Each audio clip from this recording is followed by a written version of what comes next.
Hey guys, it's Callie and welcome back to another video. I just finished my first year of nursing school and I wanted to do a first year of nursing school recap video with you guys, just sharing like my experience so far and any advice like I would give my past self going into nursing school that I would also give to other people going into nursing school, and just what to expect so far from like my experience. And I just wanted to talk about like which semesters I found hardest, which semester has been my favorite so far, what parts of nursing school I felt were the hardest, and all that fun stuff. It's just gonna be a casual sit and chat with me video, and I have a bunch of notes that I wrote out here on my iPad because I wanted to make sure that I don't forget anything, and I realized there's actually a lot to talk about as I was writing these notes, and I wanted to make sure that I cover everything that I feel like would be important and that I would have wanted to know going into nursing school. So yeah, I hope you guys enjoy the video, and without further ado, let's get started. So I'm in a 2-year BSN program, so I just finished my first out of the 2 years,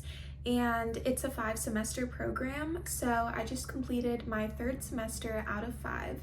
So I'm now going to be a 4th semester nursing student, and I have 2 semesters left, which is super exciting. I honestly can't believe it, like the time went by so fast. And so I'm gonna graduate in May of 2025 with my BSN, so my Bachelor of Science in Nursing. And then after I graduate, I will probably start working and studying for the NCLEX. I'll take the NCLEX, and after I pass that, I will have my license as a registered nurse. So the first thing I wanted to talk about was a comparison of like the different semesters I've been through so far, comparing like semester 1 to now. I would definitely say that semester 1 was the hardest, at least for me, and all of my friends I think mutually agree semester 1 was the hardest for us. And this is mainly because you're just starting out and there's just so much stress that comes with starting out. You just feel so overwhelmed. There's so many different things to do. You don't know what to expect yet. You don't know how the exams are going to be set up. You don't know what studying style is going to work best for you yet. And that's okay. Literally everyone who's starting with you is going through the same thing. And that's one thing that I wanted to put in the advice portion of this video is do not stress super hard about those first exam scores. I did that like my first semester of nursing school. My first exam was like a health assessment exam. I studied so much for it for weeks and I did not get a grade I was expecting to get, and I like got in my head, I freaked out about it and literally thought I was gonna fail nursing school basically, because health assessment was supposed to be like our easiest class. And I just wanted to say, don't do that. Like, don't get in your head about it. Most people, or at least most people that I knew, like in my friend group and stuff, did not do super great on those first exams and completely turned around their nursing school experience. They found the studying style that works for them, and from there on out they've been getting great grades, they've been doing great in nursing school, and those first exam scores really didn't mean anything. So I just wanted to say, do not stress too much about those first exam scores because you are still figuring out what works for you for studying in nursing school, and you just don't even know like what those exams are going to be like yet. For me, I found that I struggled the most with the therapeutic communication stuff because I felt that the answers for that stuff were more subjective, and it took me a little bit to really ingrain in my brain like what they're looking for with verbiage when it comes to nursing and like how they want you to answer patient questions and stuff like that. But over time, like if you're struggling with that, you will get it. Like it'll become second nature to you. Like over time, you will just learn, like at least for my program, they teach us like never ask why questions, always ask open-ended questions, not close-ended ones that are like yes and no, just certain things like that. Another reason semester 1 was so hard for me is just because it was the heaviest workload.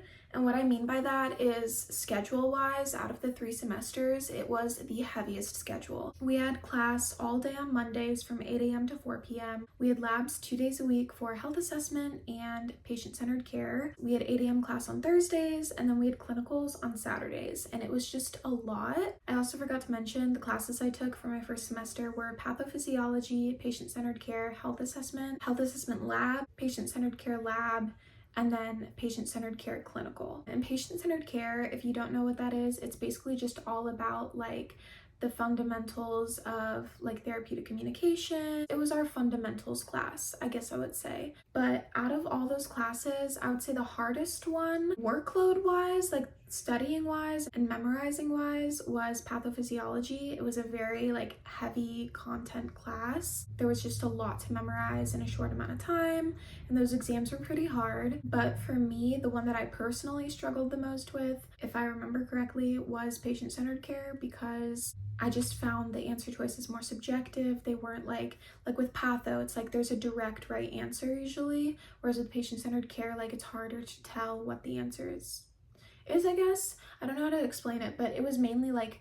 therapeutic communication and stuff, which I already said like I struggled with in the beginning, but over time I did get it down. Another reason I would say semester one was the hardest, or like the most stressful, was because we had lab checkoffs or validations, and what that is basically like it's like an exam for lab, so you have to perform a certain thing and then they would check it off or validate you and say like, okay, you're good or not. They were like pass fail. And so we had 2 of those for semester 1. We had a fully pass off, so it was either male or female. We didn't know until we went into the room. And then we also had our subcutaneous and IM injections pass off, and for that we had to drop insulin. So for that they gave us cloudy and clear insulin, or NPH and regular, and we had to draw those up and administer it in like a little squishy like pad of skin. And honestly, like those validations were just so stressful. I don't know why, but like just the Foley one had so many steps and you had to like keep a sterile field and everything, and like I just remember stressing out so much for it. So honestly, like if there was any part of the first semester I wouldn't want to relive again,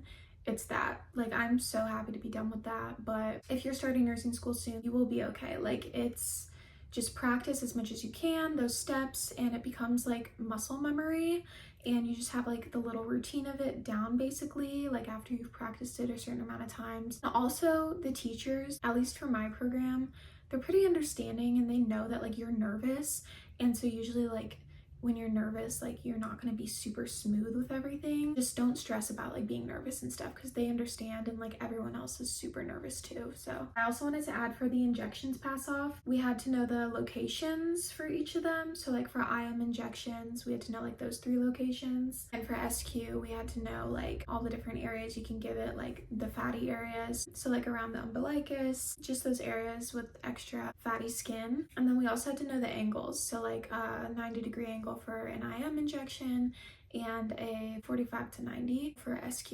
Semester 2 was pretty hard as well. I wanted to talk about that. So for that semester, we took pharmacology, psych, and complex health 1. And complex health 1 is our med-surg class. And then we also had occasional labs for complex health and psych, and simulation labs. And then we had complex health clinical for 9 weeks. Our first semester, we had clinical for 6 weeks, I'm pretty sure. And then semester 2, it was 9 weeks. Semester 3, it was 9 weeks, I'm pretty sure. And then next semester, I think it's also going to be 9 weeks. So that schedule wasn't as bad, but we still had classes like 2 days a week. And then we had those clinicals. The workload was pretty hard with complex health, the med-surg class. Like I just remember having to make like a lot of Quizlets for that, because that's how I study, like that's my studying method. But it wasn't as bad as semester 1. We did have to do a medication administration validation though, and so that was kind of stressful. So that was another checkoff that we had semester 2, but I think that was our last checkoff. I'm pretty sure we don't have any more of them for our program. So earlier I mixed up that validation with the other one. For the SQ and IM injection validation, we did not have to drop insulin. The insulin drop was for a medication administration validation. For the injections one, we just had to demonstrate how to do the injections, and it was really just like the needle gauges, angles, and the locations. But yeah, for the medication administration one with the insulin, that's the one we had last semester. And I remember being pretty nervous for that one, because I think that they also asked us like dosage calc questions, but it wasn't too bad, honestly. That's another thing I wanted to talk about, is dosage calc.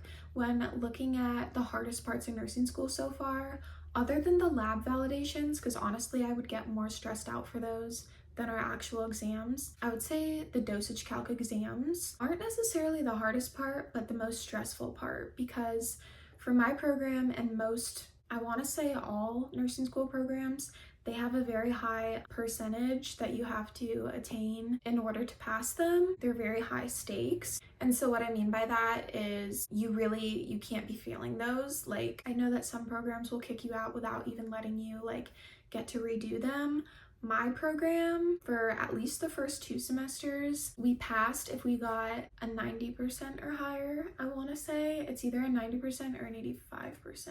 And so what happens if you don't pass it is you have to do remediation and you have to take it again. So they're just pretty stressful because those questions can be kind of hard. They're definitely doable, and we do lots of practice with them, at least for my program. And as long as you practice and you make sure that you get those equations down and those conversions down, as long as you memorize like the milliliters to tablespoons and the teaspoons to milliliters and all that stuff, your pounds to kilograms, like you will be okay. But it is just kind of stressful because those dosage calc exams are so high stakes. But yeah, so on to semester 3. Semester 3 was the semester that I just had. I just finished it like a week ago. I'm on break right now, and then I start semester 4 August 20 something. So semester 3 was an accelerated semester. It was 12 weeks, I'm pretty sure. So we had a 1-week break between semester 2 and semester 3, and then it was go from there. But honestly, semester 3 was my favorite. If you watched my last video,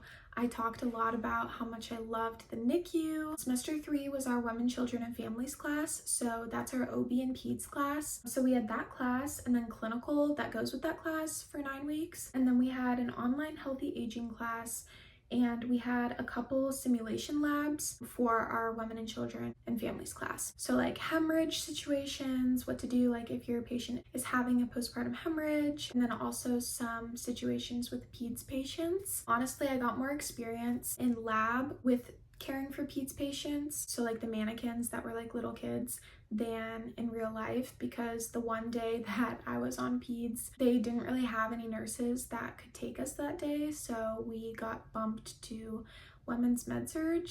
And that was fine. It's just I didn't really get a PEDS experience, so I can't really talk about it, but I did love the NICU.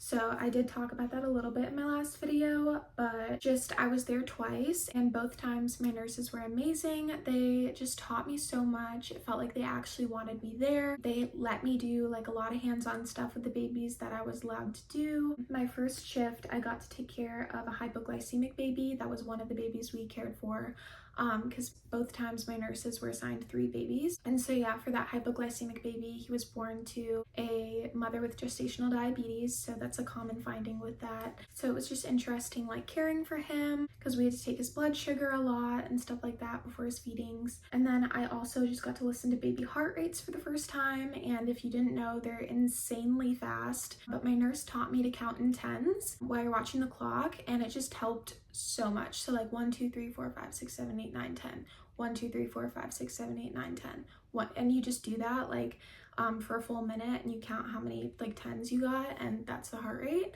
And I thought that was insanely helpful, because I was like, there's no way I'm gonna be able to, you just can't like count like 1 2 3 4 5 6 like while you're listening to the heartbeat. Like it's just not realistic. And then I also got to do like vitals on babies. Everything in the NICU is so tiny and so cute and small. I got to see Billy babies. I didn't work with any of them like with my nurses, because they just hadn't been assigned Billy babies like the days that I was there, but I did see them, and I got to see like report on them and stuff, or rounds with the doctor or the nurse practitioner, I think it was. But basically what a Billy baby is it's a baby with a high bilirubin level. And so what they do with them is they have them receive phototherapy, which is when the baby is under these like blue lights that break down the bilirubin. So the baby will usually have like little goggles that cover their eyes, and they just have a diaper on, and then all the other skin exposed is under the lights. And it's really interesting, and it just breaks down the bilirubin in their body. And yeah, other than the NICU, the reason I loved semester 3 so much was just I found the content so interesting. Like it was all obstetrics content and then pediatrics.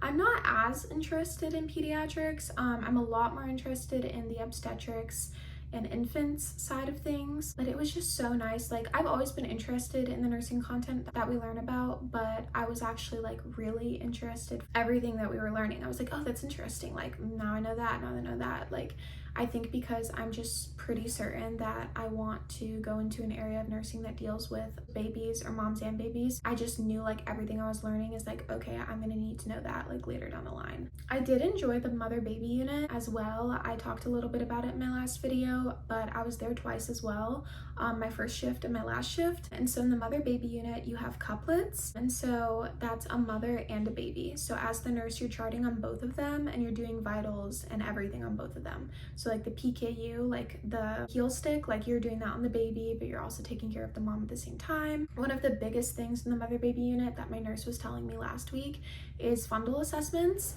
which is palpating the uterus basically. And the reason why it's so important to do that is because one of the biggest risks that occur after you have a baby is postpartum hemorrhage.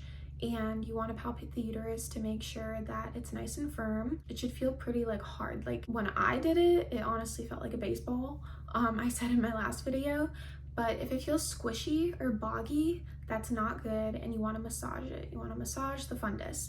They like ingrain that in your brain during your OB rotation.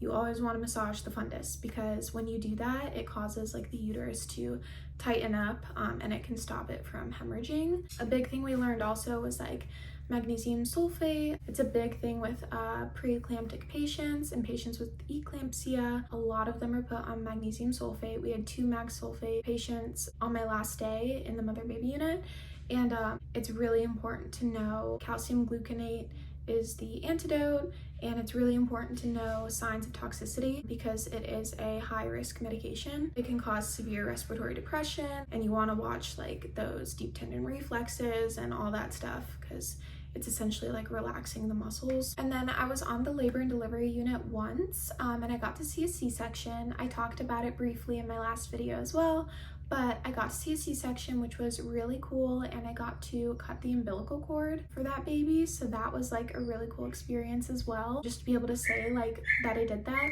And I'm sorry if you can hear barking in the background. We just got a puppy like a few weeks ago, so that would be him. His name is Milo. I realized I haven't shown you guys him yet, so this is Milo. He's 11 weeks old now, I think, and he's a golden retriever, so this is him. And don't be fooled, he's a little gremlin, but yeah, this would be the perpetrator who was barking in the background a minute ago. I had to go put him back because last time he was on my bed, he peed on it, so I don't want that to happen again. Anyway, the C-section was a really cool experience. I did feel a little, not queasy. I never felt queasy or like I was gonna faint or anything, but I did feel a little bit like I didn't really enjoy watching the C-section that much because it just looked a little, honestly, it looked a little like barbaric, just the way that they cut through a lot of layers. They cut through the skin, the muscle, the fat, and it just, I've never been the biggest fan of like OR stuff. It was a cool experience and I'm really happy I got to see one.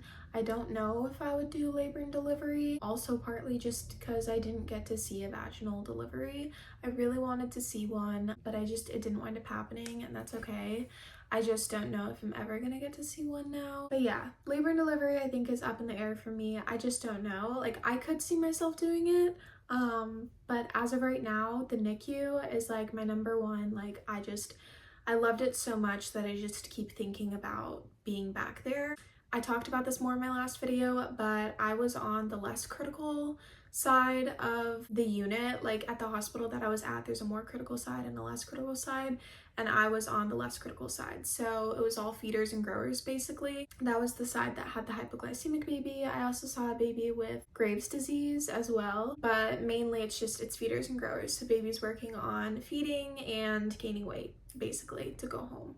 So I do want to get experience on the less critical side, and the hospital I was at doesn't do surgeries, so any surgeries that the babies need, they get sent to another hospital. So I didn't really see like any NICU babies that had surgeries or get any experience with how you would care for those babies, but I do want to broaden my experience. So I think that if I want to be a NICU nurse, I might apply to be a new grad nurse like in a more critical part of the NICU. That's what people have been telling me to do, but at the same time, I feel like maybe as a new grad nurse, it'd be better to start in the less critical section and then move to the more critical babies because I'm still learning and stuff. And then I'd feel more confident in my skills to care for the more critical babies. So I just don't know yet, because nurses and like other people like that I've talked to have told me it'd be smarter to do like a residency program with more critical babies who are getting surgeries and stuff, because then you can learn all that like as a new grad. But I just don't know, because then it's like I don't know if I'd feel comfortable caring with such critical babies as a new grad. So, but yeah, that's everything for semester 3. I think I talked about everything. I also wanted to add, we did have some clinical immersion days for semester 3, which I don't know if other programs do this, but it was a new thing for this past semester. We hadn't done them for semester 1 or 2. But they're called clinical immersions, and they're basically, one of them was safe baby training. So we were just learning all about preventing sudden infant death syndrome, learning about safe baby sleep, educating patients on not sleeping with their babies in the bed, and then we had a dosage calc workshop. So we have like one of those per semester, and it's basically just a ton of dosage calc practice. They give us like a lot of example questions and things like that to make sure that students are getting the practice that they need for that before the dosage calc exam. When comparing like where I began to where I am now, like semester 1 me versus me now starting semester 4, I feel so much more confident in my like nursing judgment or clinical judgment and in my skills. Like when I'm at clinical, I still have so much more learning to do, but just I feel more confident with the patients. I don't feel so like awkward anymore like when I walk in patients' rooms. Like during semester 1, I just remember me and my friends were so timid. We used to do partnering, so it would be like me and one of my clinical buddies. We would be like a partner and we would be assigned to one patient, versus now like we don't do that anymore. It's just like you go in the room and you know what to do. Like usually you're gonna be doing vitals. I remember like not knowing how to take vitals or anything, and now like it's so easy. Like I know exactly what to do, like for the blood pressure, pulse ox, temperature. Like it's not hard stuff, honestly. It's just when you're starting, you just feel so awkward and like you have like this sense of imposter syndrome, or at least me and my friends did. I think most people who start nursing school who are newbies at clinical, like who have never worked with a patient before, like you just have this sense of like, I don't feel like I should be here, like I don't know what I'm doing. But everyone has to start out that way. But now I've done so many vitals that it's just like second nature. I've gone in so many patients' rooms that I just know what to do now. I knock on the door and I'm like, hi, my name is Callie, I'm a student nurse, or I'm with your nurse today, I'm a student nurse. Like I introduce myself. And yeah, I've done 2 heparin injections now, I want to say. I'm pretty sure 2. I've done an IV now. Obviously these were like under the supervision of either my clinical instructor or the nurse, but I've done that now. I've done IVs several times in lab. Other things that we did in lab, I didn't talk about this, but other things we did in lab that we didn't have validation on were ostomy care and G-tubes. We did IV practice twice. We learned how to reconstitute meds, which is where you have like a medication that's a powder basically, and then you're reconstituting it with liquid and you're like shaking it up. And I've done that in clinical too several times now. I've reconstituted antibiotics where you shake them up and everything, and then before you hang it. Now I just wanted to talk about advice that I would give myself, or I would give someone else starting out nursing school. So I think I basically already said this, but the hardest part is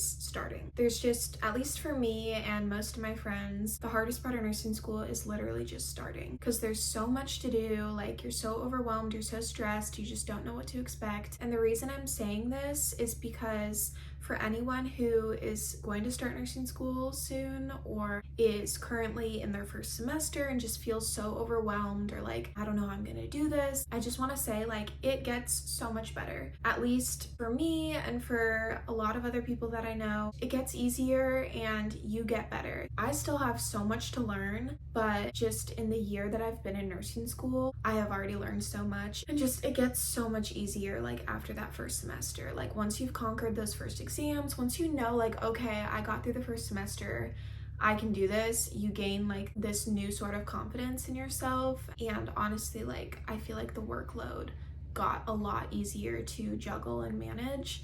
after that first semester. But again, every single nursing school is different. I can't speak for every school, but for my program, for my school, it got a lot more manageable after that first semester. Another thing that I wanted to say, I genuinely don't know how I could have made it through nursing school so far without friends. So my advice that I would give to whoever is watching this that's starting nursing school soon would be to make at least one good friend. It doesn't even have to be like more than one, just one person, because there will be times when you have a question about an assignment or a test coming up or something that can be answered like in a split second by a friend versus like emailing the teacher is going to take so much longer. And sometimes there are last minute things that you just like you just have a question, like maybe the night before clinical or something.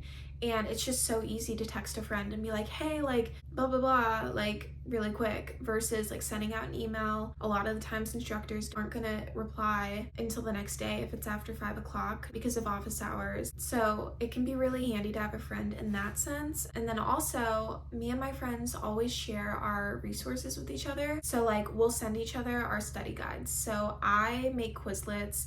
I have an entire video on how I study in nursing school for all of my exams. I do everything on Quizlet, and if you want to watch that video, I will link it down below. But whenever I make my Quizlets, I send them to my friends. Usually for the final exams, especially, I'll send those. And they all know my Quizlet already, so if they want to look at any sets I've made for exams, like they are more than welcome to, like because all my Quizlet sets are public, and I encourage like them and anyone watching this to use them because they take a while to make, and then the more people that use them, like the more like use that's being gotten out of them, I guess. I don't know how to say that. You know what I mean? Like just the more people that use them, the more, yeah. Anyway, and then they will always make study guides. Like a lot of my friends, 2 of them, they always make study guides, and that's how they study. And so they will always send like their study guides. And I have a friend who likes to make charts or like graphs like as her study guide, so she'll do that and then send us like that as well. And it's just having all these different resources. It's not necessary, but it does help. Or like sometimes they'll have stuff on there that I missed in class or that I didn't see, or like stuff that they found from the textbook, or just, you know what I mean? It's always beneficial to have extra resources available to you. So that's another reason I would say to make at least one good friend in nursing school. Just make like at least just one really good friend. And honestly, pretty much everyone I've met in nursing school so far has been so sweet and nice, especially when you're starting. Like everyone doesn't know anyone, pretty much. There are a few people that like knew each other from the beginning at my school, but most people did not know anyone yet. So when you start, just try to be like at least a little bit outgoing and talk to people, and you'll find that everyone is in the exact same boat as you and feels the exact same way. Like everyone is stressed out, everyone is nervous, and yeah. I remember during our first semester, semester 1, we all like went to my friend's house, like a group of us that were in our clinical group. Like that's how we all like basically met, as we were all in the same clinical group. And our clinical groups and our lab groups are the same for my program, so we were all in the same lab group as well. So for health assessment, we all went to my friend's house and we were practicing our vital signs on each other, which I think I completely forgot to tell you guys about. We had a vital signs validation or check off where we had to take vital signs in front of our teacher. I completely forgot about that, and that was such a stressful check off. Oh my gosh. I don't know how I forgot about that, but the hardest thing was blood pressure. So we had to take a manual blood pressure of our partner and then do it with our instructor. She had like a stethoscope she had like a double stethoscope, so like it could go in your ears and then her ears as well while you were taking your partner's blood pressure, and like while you're counting or like listening for the sounds, like she's listening as well. I completely forgot about that, but yeah, it was very stressful, but it will be okay. If any of you have to do that for your program, you will be okay. We all stressed out way too much, like it was fine. But yeah, we had to do that, and then heart rate, and then respirations, I think, temperature. It was a vital signs check off. But yeah, so what I was saying was we all went to my friend's place and literally practiced taking blood pressures on each other. And we would just like rotate, like it was like 5 of us or something. And then when one person was done taking the blood pressure on someone, they would switch, and like then you would take it on them, if that makes sense. And then like, yeah, we were just like rotating like musical chairs, and it was a good time. Wow, I can't believe that was like a year ago now. But that's all the advice I wanted to give you guys, except for one more thing. The time will fly by. I know I already kind of said that in this video like twice, but the time will fly by. And the fact that I'm done with my first year already is insane. It has not been easy by any means, but if you're like starting like a 2-year program or like even a 1-year program, like if you're starting and you're like, oh my gosh, I'm so overwhelmed, like I don't know how I'm gonna make it through like 2 years of this, or like how I'm gonna be able to do this for so long. A, the time will fly by, and B, every semester is different. So if you're in a really hard semester right now, or like you're about to go into a really hard semester and you're like, I don't know how I'm gonna get through this, or how I'm gonna be able to do like 2 years of this, every semester is different. And odds are, if you're in a really hard semester right now, next semester might be a lot easier, or the semester after next. It really just depends on the classes you're taking and what you're best at, because everyone has different strengths, everyone has different weaknesses. It all really just boils down to working on what you're not as good at and taking it one day at a time. I forgot that I also wanted to say that, but me and my friends always say one day at a time, because in nursing school, it's just every week is different. You have a new exam every week or the next week, or you finally finish one thing and now you have to study for another thing. It's really easy to get overwhelmed, so just take things one day at a time. I think it's a really good motto just to live by in general, but I love saying that and like reminding myself of that. But yeah, that's everything for this video that I wanted to talk about. I hope you guys enjoyed it, and I hope that this helped ease some anxiety for some people starting nursing school this coming semester, or just in the future coming up. I mainly wanted this video to be like an informative, like what to expect video, because I watched a lot of those when I was a pre-nursing student and when I was going into nursing school, because it really does like help like ease anxiety, just knowing like more of what to expect and stuff. So again, I really hope you guys enjoyed this video. If you did, make sure to give it a like, and if you're new, feel free to check out any of my past videos, and feel free to subscribe to me for more videos in the future. And again, I'll link my Quizlet video down below, all about how I study and how I've made it through my first year of nursing school with straight A's video. But yeah, that's about everything. So once again, thank you for watching, and I will see you guys in the next video.